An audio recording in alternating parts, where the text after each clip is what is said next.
E aí pessoal, tudo bem com vocês? Sejam muito bem-vindos a mais um Café com Mangá.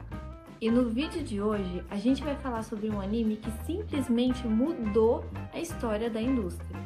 E talvez tenha até mudado a forma como você enxerga protagonistas de anime. Sim, eu tô falando de Neon Genesis Evangelion. Claro, né, gente? Com o novo anime da franquia sendo anunciado, o hype voltou e voltou com força. Além disso, esse ano a obra completa 30 anos. Então, nada melhor do que a gente revisitar essa obra que, mesmo depois de tanto tempo, continua sendo debatida, analisada e reinterpretada. E para quem não conhece a obra, Evangelion não fala só sobre robô gigante, tá? Mas antes da gente continuar com o vídeo, não esquece já de deixar seu like, se inscrever no canal e já ativar o sininho para não perder as próximas atualizações. E bora pro vídeo! Nunca assistiu esse anime, Evangelion é classificado como um anime do tipo mecha, dirigida por Hideaki Anno e produzida pelo estúdio Gainax. O anime foi lançado em 1995, contando com originalmente 26 episódios. Depois desses 26 episódios, a série ainda ganhou um filme, The End of Evangelion, que basicamente reconstrói o final da história, só que de uma forma muito mais impactante e, vamos dizer assim, polêmica. E alguns anos mais tarde, a gente teve o Rebuild of Evangelion, que conta a história com algumas mudanças bem importantes, mudando inclusive o encerramento da história. Mas então, qual que é a história de Evangelion? Evangelion acompanha o jovem Shinji Ikari, que é esse carinha aqui, ó. Ele é um adolescente e ele é chamado pelo pai dele, que é um cara que inclusive ele não tem contato nenhum, para pilotar um robô gigante chamado Evangelion. Qual era o objetivo de pilotar um Evangelion? Derrotar criaturas gigantes conhecidas como anjos. Só que se a gente analisar, Evangelion não fala exatamente só sobre batalhas. Na verdade mesmo, Evangelion usa essas lutas como uma forma de plano de fundo, para tocar em assuntos que são muito mais desconfortáveis, muito mais delicados. Como por exemplo, o próprio medo da rejeição que o Shinji sofre durante o anime inteiro, a necessidade de aprovação, a dificuldade de se conectar com outras pessoas. Essa decisão criativa, ousada, acabou levando o anime para um outro lado. Ele abriu mão dessa grandiosidade das lutas e tudo mais e decidiu mergulhar de vez na mente dos personagens.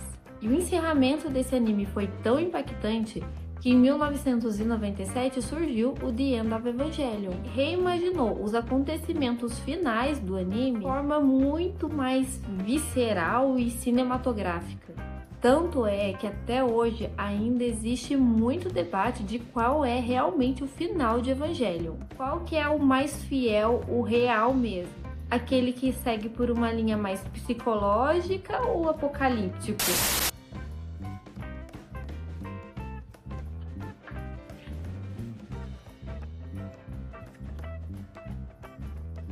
Nossa, no vídeo anterior eu errei.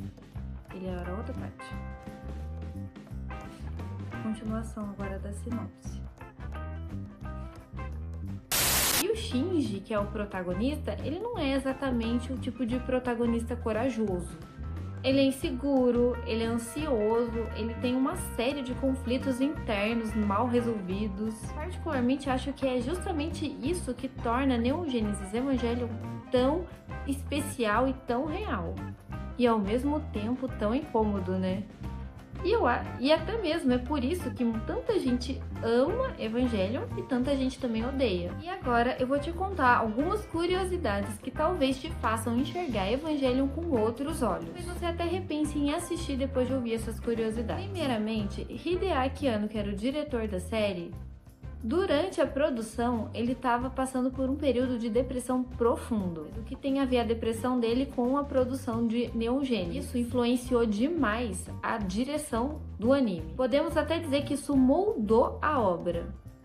Sabe a forma como o Shinji se sente deslocado, a dificuldade ali que os personagens têm de se conectar um com o outro e aquele medo constante de ser rejeitado? Pois é. isso não veio só de uma ideia criativa, isso veio de vivência real, experiência real. Então a gente pode até considerar que Neon Genesis foi na verdade uma forma de desabafo em formato de anime. Talvez até mesmo por isso assistir Neon Genesis seja até de certa forma desconfortável, porque ele não tenta disfarçar ou esconder as fragilidades humanas. Outro detalhe que chama muito atenção no anime é justamente a quantidade de referências e de símbolos cristãos e religiosos que aparecem no decorrer da série. São cruzes explodindo pelo céu, nomes como anjos e alguns conceitos que são até diretamente tirados de alguns textos religiosos. Aqui vai uma curiosidade. O estúdio Gainax não fez isso como uma forma de provocação religiosa ou nada do tipo. O próprio estúdio já deixou bem claro que fez isso mais pelo impacto visual que essas imagens e que esses textos causariam do que por algum tipo de provocação ou coisa do tipo. Ou seja, tudo aquilo que a gente vê, que a gente acha que pode ter sido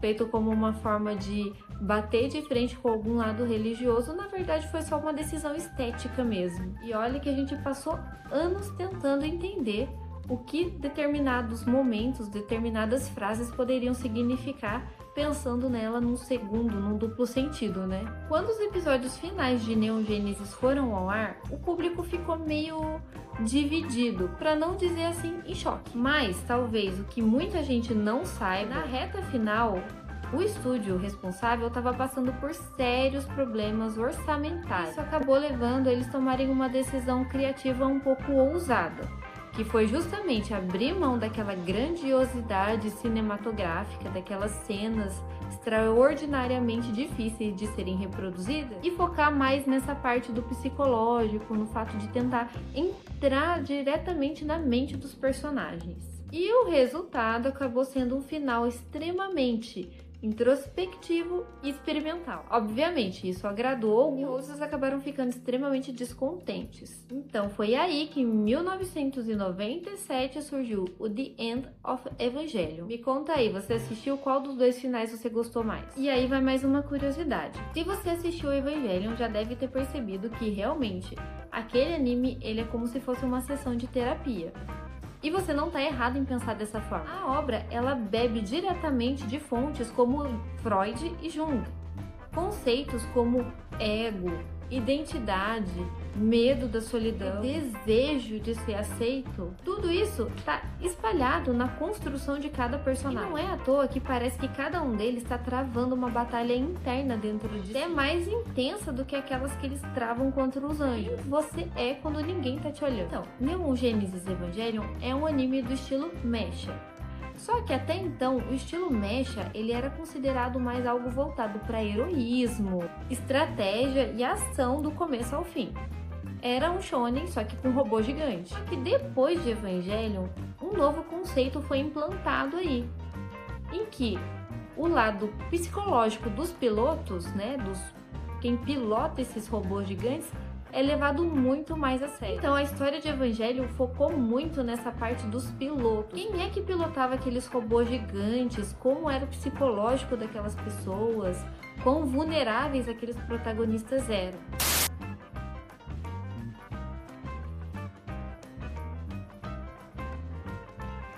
Eles tinham todo um desenvolvimento que muitas vezes ninguém levava em consideração.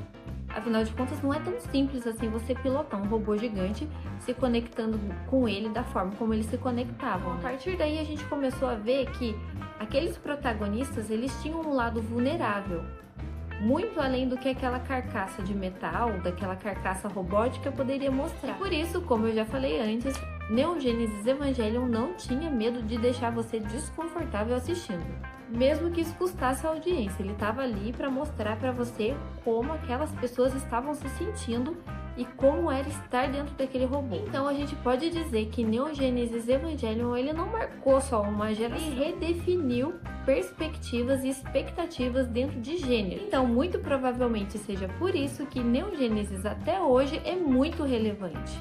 Toda vez que você assistir, talvez você descubra uma nova camada que você não tinha percebido até então. E às vezes você até descobre algo sobre você mesmo que você não sabia. Então, é por isso que mesmo 30 anos depois, Neon Genesis Evangelion ainda continua vivo no coração de muitas pessoas. Neon Genesis definitivamente ele não é só um anime, ele é uma experiência. E agora eu quero saber de vocês. O que você achou dessa experiência toda de Evangelho? Já assistiu Evangelho? O que você sentiu enquanto você assistia? Deu pra sentir toda a tensão psicológica do anime? Ou você ainda tá tipo assim, meu Deus, o que eu acabei de assistir? Deixa aqui nos comentários. E considerando os finais, qual dos dois você achou que realmente representa o verdadeiro final de Neon Genesis?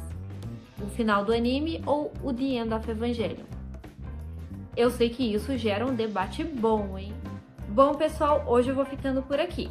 E se você gostou desse vídeo, não esquece de deixar o seu like, se inscrever no canal e ativar o sininho para não perder as próximas atualizações. Um beijo para todos vocês e até o próximo vídeo. Deixa fora, né? Bobeira falar assim. É o final. Não sei, ó. Virar parte.